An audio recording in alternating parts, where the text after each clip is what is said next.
గురుబ్రహ్మ ప్రేక్షకులకి నమస్కారం అండి. మన గురుబ్రహ్మ ప్రేక్షకులలో చాలామంది 2025 నుండి 2026 వరకు ఉత్తరాషాఢ నక్షత్రంలో జన్మించిన వారికి ఎలా ఉండబోతుందో వివరించమన్నారు. ఈ వీడియోలో చాలా స్పష్టంగా వివరిస్తాను. శ్రీ దుర్గాదేవి జ్యోతిష్యాలయం. మీరు ఇప్పుడు వరకు ఎక్కడెక్కడో జ్యోతిష్యం చెప్పించుకుని నిరాశ చెంది ఉన్నారా? అయితే ఒక్కసారి గురువు గారికి ఫోన్ కాల్ చేసి చూడండి. ప్రేమ, పెళ్లి, ఉద్యోగం, రాజకీయం, విదేశీ ప్రయాణం, ధనం నిలకడగా లేకపోవటం, భార్యాభర్తల మధ్య గొడవలు, ఆస్తి తగాదాలు, అప్పుల బాధలు, స్త్రీ పురుషుల ఎలాంటి గుప్త సమస్యలకైనా, ఎటువంటి సమస్యలకైనా ఒక్క రోజులోనే పరిష్కారం చూపుతారు. వీరు ఫోన్ నంబర్ 9542637206. ఇంట్రెస్ట్ ఉన్న వాళ్ళు ఎవరైనా ఏ టైంలోనైనా వీరికి కాల్ చేయవచ్చు. ముందుగా ఉద్యోగ పరంగా, కెరీర్ పరంగా చూసుకున్నట్లయితే ఈ 2025 సంవత్సరం అనేది ఉత్తరాషాఢ నక్షత్ర జాతకులకు అనుకూలమైనటువంటి సంవత్సరంగా చెప్పవచ్చు.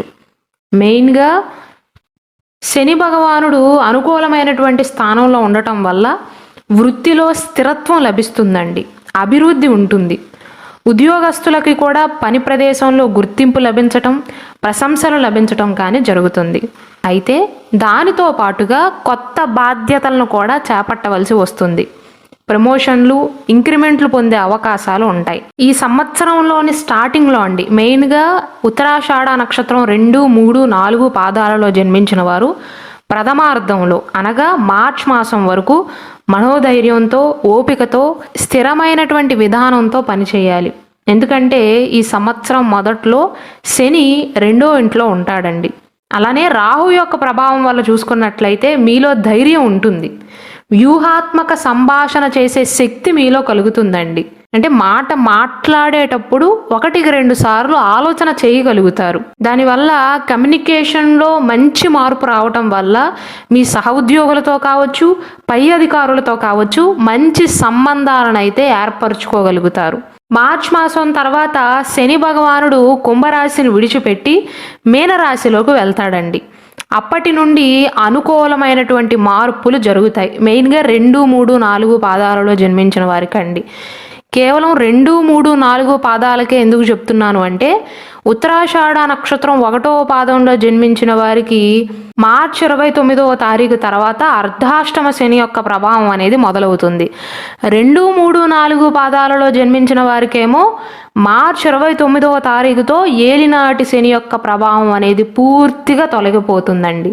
అందుకే ఈ సంవత్సరంలో శని యొక్క ప్రభావం అనేది ఉత్తరాషాఢ నక్షత్రం 1వ పాదంలో జన్మించిన వారిపైన ఒకలా ఉంటుంది, 2, 3, 4 పాదాలలో జన్మించిన వారిపైన ఒకలా ఉంటుంది. మొన్నటి వరకు ఉన్న ఫలితాల కంటే ఇప్పుడు కాస్త మెరుగైనటువంటి ఫలితాలను చూడగలుగుతారండి. ఎందుకంటే ఏలినాటి శని యొక్క ప్రభావం పోతుంది అనగానే మాట విషయంలో ఎక్కువగా జాగ్రత్తలు తీసుకోవాల్సిన అవసరం లేదు. అంటే తెలివిగా ఆలోచించి మాట్లాడగలుగుతారండి. రాహు యొక్క గోచారం కూడా బాగానే ఉంది. కావున ఇప్పటి వరకు శని మీకు క్రమశిక్షణను నేర్పించాడు. ఆ క్రమశిక్షణతో ఇప్పుడు ఓపికగా పని చేయగలుగుతారండి. మీ పై అధికారుల యొక్క మెప్పును పొందగలుగుతారు. మే తర్వాత గురువు యొక్క స్థానం కూడా మారనుంది.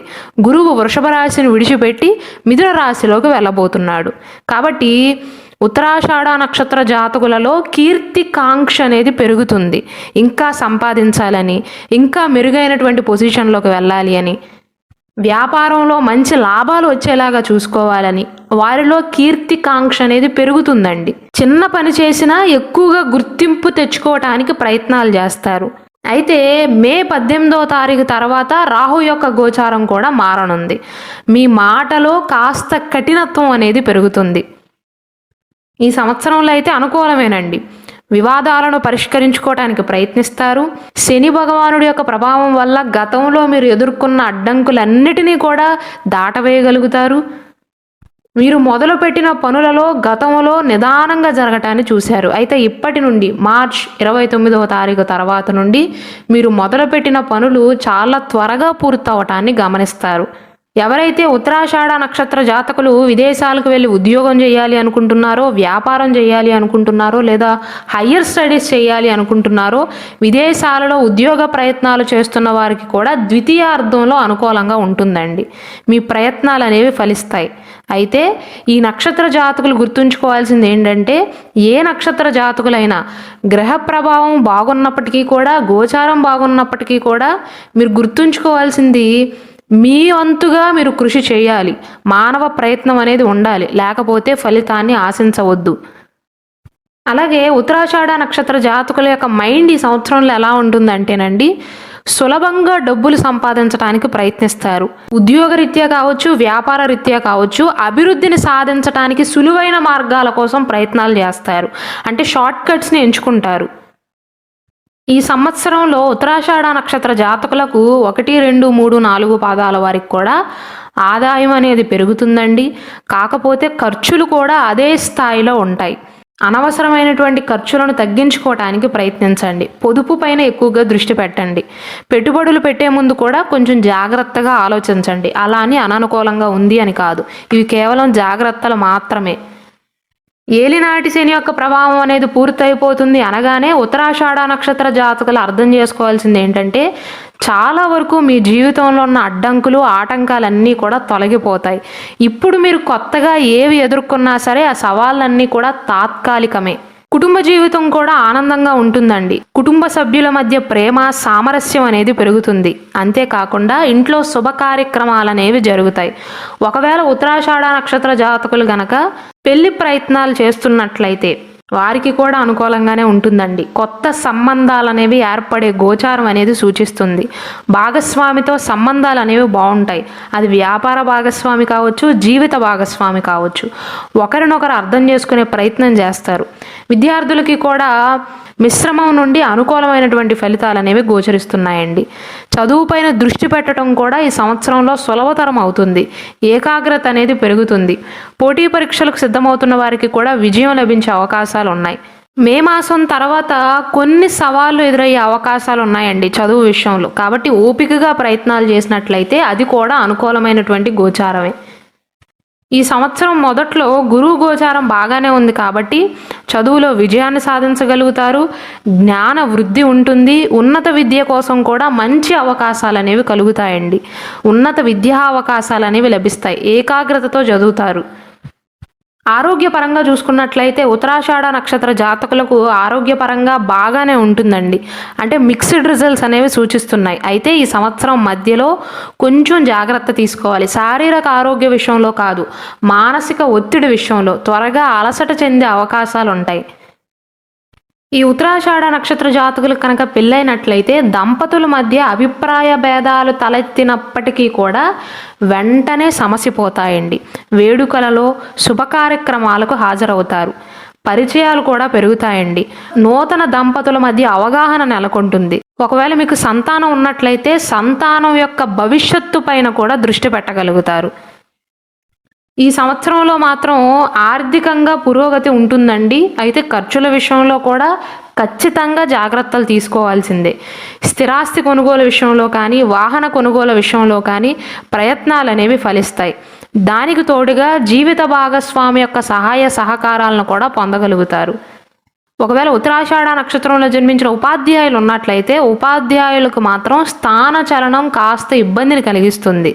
విద్యార్థులకి కావచ్చు, ఉద్యోగస్తులకి కావచ్చు వీసాలు దక్కే అవకాశాలు ఉంటాయి, కానీ కొంత కష్టపడవలసి ఉంటుంది. వ్యాపారాలు ప్రోత్సాహకరంగా ఉంటాయండి. మొత్తం మీద చూసుకున్నట్లయితే ఉత్తరాషాఢ నక్షత్రంలో జన్మించిన వారికి మే 18వ తారీఖున కుంభరాశిలోకి ప్రవేశిస్తున్న రాహు వల్లే కాకుండా మే 14వ తారీఖున మిథున రాశిలోకి ప్రవేశిస్తున్న గురువు వల్ల కూడా శత్రువులు తగ్గుతారు. రోగనిరోధక శక్తి పెరుగుతుంది. రుణ సమస్యల నుండి కూడా చాలా వరకు ఉపశమనం అనేది కలుగుతుందండి. అంటే మిక్స్డ్ రిజల్ట్స్ అనేవి ఉండబోతున్నాయి అని చెప్పవచ్చు. రావాల్సిన డబ్బు కూడా చేతికి అందుతుంది. ఉద్యోగంలో పదోన్నతి లభించే అవకాశాలు ఉంటాయి. అయితే స్వల్ప అనారోగ్య సూచనలు ఉన్నాయండి. మానసికంగా మాత్రమే, శారీరకంగా కాదు. ఇంటా బయట అనుకూలతలు అనేవి పెరుగుతాయండి. 1-2 శుభవార్తలు వినే అవకాశాలు కూడా ఉన్నాయి. మే 14వ తారీఖు నుండి గురువు 6వ ఇంట్లోకి వెళ్తాడండి. 5వ ఇంట్లో నుండి 6వ ఇంట్లోకి వెళ్ళటం వల్ల కొన్ని అనుకూలమైనటువంటి ఫలితాలు ఉన్నప్పటికీ కూడా కొన్ని ఆర్థిక సమస్యలు కూడా సూచిస్తున్నాయి. అందుకే నేను ఈ వీడియో స్టార్టింగ్ నుంచి చెప్తున్నాను, ఆదాయం బాగున్నప్పటికీ కూడా ఆదాయం మీదే దృష్టి పెట్టకుండా సంపాదించినది ఎటు పోతుంది అన్న దానిపైన కూడా దృష్టి పెట్టాలి. కావున పరిహారంగా మే మాసం నుండి గురువారం నాడు గురుస్తోత్ర పారాయణం చేయటం, స్నానమాచరించిన తర్వాత దక్షిణామూర్తి స్వామి వారికి నమస్కరించటం, వీలైతే మీ జాతక రుద్రాక్షను ధరించటం మంచిదండి.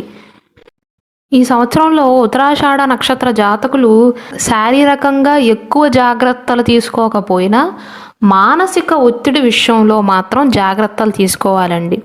ఎందుకంటే పని భారం అనేది ఎక్కువ అవుతుందండి. పని భారం ఎక్కువ అవుతుంది అని అనటం కంటే కూడా మీరు యాక్టివ్గా ఉండటాన్ని చూడటం వల్ల మీ పై అధికారులు మీ నుండి ఎక్కువగా ఆశిస్తారండి. దానికి తోడు మార్చి నుండి శని భగవానుడి యొక్క గోచారం అనేది అనుకూలంగా ఉంటుంది కాబట్టి ఇప్పటి వరకు అనుకూలంగా లేని శని మార్చి 29వ తారీఖు నుండి అనుకూల స్థానంలోకి వెళ్తాడు కాబట్టి ఒత్తిడి ఉన్నప్పటికీ కూడా ఓపికగా పని చేయగలుగుతారు. పై అధికారుల యొక్క మెప్పుని పొందగలుగుతారు. ఒక్క మాటలో చెప్పాలంటే వీడియో స్టార్టింగ్లో చెప్పినట్లుగా కీర్తికాంక్ష అనేది పెరుగుతుందండి. ఏదో సాధించాలి అన్న కోరిక పెరుగుతుంది. విశ్రాంతి తీసుకోవటానికి కూడా తక్కువ సమయాన్ని కేటాయిస్తారు. కాబట్టి మానసిక ఆరోగ్యాన్ని జాగ్రత్తగా చూసుకోండి అని చెప్తున్నాను. ఎక్కువ ఒత్తిడి కూడా మంచిది కాదు. అలానే 2వ ఇంట్లో రాహువు, 8వ ఇంట్లో కేతువు యొక్క గోచారం కారణంగా నోటి దుర్వాసన కానీ నోటి సంబంధిత సమస్యలు వచ్చే అవకాశాలు ఉంటాయి. కానీ ఇవన్నీ కూడా తాత్కాలికమేనండి. ఇంతకుముందు ఏలినాటి శని సమయంలో మీరు అనుభవించిన మానసిక ఆందోళన కానీ శారీరక ఇబ్బందులు కానీ ఈ సమయంలో ఉండవు.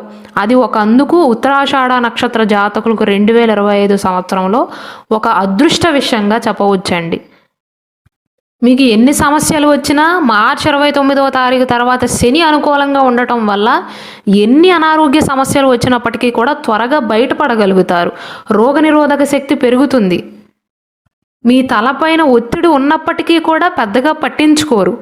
స్వయం ఉపాధి ద్వారా ఎవరైతే జీవితాన్ని కొనసాగిస్తున్నారో వారికి ఈ సంవత్సరం ప్రథమార్థం అనేది చాలా అనుకూలంగా ఉంటుందండి. ద్వితీయార్థంలో మిక్స్డ్ రిజల్ట్స్ అనేవి ఉండబోతున్నాయి. మిశ్రమ ఫలితాలను గోచరిస్తుంది. మొత్తం మీద శని భగవానుడితో పాటు ఇతర గ్రహాల యొక్క అనుకూలత వల్ల ఏడాదంతా దాదాపు సానుకూలంగానే సాగిపోతుందండి. అయితే మే మాసం తర్వాత గురువు, రాహువు, కేతువు యొక్క స్థానాల వల్ల డబ్బు ఖర్చు చేసే విషయంలో మీ వంతు మీరు జాగ్రత్తగా ఉండండి. ఈ ఏడాదంతా బుధుడు, శుక్రుడు, మార్చి మాసం తర్వాత శని అనుకూలంగా ఉండటం వల్ల ఆర్థిక స్థిరత్వం అనేది కలుగుతుందండి. మీ మాటకే కాకుండా చేతలకు కూడా విలువ అనేది పెరుగుతుంది. కుటుంబ పరంగా పేరు ప్రఖ్యాతలు అనేవి పెరుగుతాయి. మీ సహాయం వల్ల బంధుమిత్రులు కానీ స్నేహితులు కానీ ప్రయోజనాన్ని పొందగలుగుతారు. ఇంతకు ముందు చెప్పినట్లుగా అష్టమ స్థానంలో అంటే 8వ స్థానంలో కేతువు యొక్క సంచారం వల్ల మానసిక అనారోగ్యానికి గురి కాకుండా జాగ్రత్తలు తీసుకోవాలి. శని భగవానుడు తృతీయ స్థానంలో ప్రవేశించినప్పటి నుండి వృత్తిపరంగా కావచ్చు, ఉద్యోగపరంగా కావచ్చు, వ్యాపార పరంగా కావచ్చు అదృష్టం కలిసి వస్తుంది అని చెప్పవచ్చు. ఆదాయం పెరిగే అవకాశాలు ఉంటాయి. ఉద్యోగ ప్రయత్నాలకు, పెళ్లి ప్రయత్నాలకు కూడా సానుకూలమైనటువంటి ఫలితాలు అనేవి గోచరిస్తున్నాయి. అలాగే ప్రేమ వ్యవహారాల విషయంలో కూడా ఉత్సాహంగా, ఉల్లాసంగా సాగుతాయండి. అలానే మన గురుబ్రహ్మ ఛానల్లో ఉత్తరాషాఢ నక్షత్ర జాతకుల యొక్క స్వభావం అనేది ఎలా ఉంటుంది, ఉత్తరాషాఢ నక్షత్ర జాతకులు ఏ నక్షత్ర జాతకులను వివాహం చేసుకోవాలి, 12 రాసులలో జన్మించిన వారి యొక్క వివాహ జీవితం అనేది ఎలా ఉంటుంది, వారి జీవిత భాగస్వామితో వీరి ప్రవర్తన అనేది ఎలా ఉంటుంది, 2025 సంవత్సరంలో 12 రాసుల వారికి ఆదాయం, వ్యయం, రాజపూజ్యం, అవమానం అనేది ఎలా ఉన్నాయో క్లియర్గా వివరిస్తూ నేను స్పెషల్ వీడియోస్ చేయడం జరిగిందండి. కాబట్టి దయచేసి వాటిని కూడా వీక్షించండి.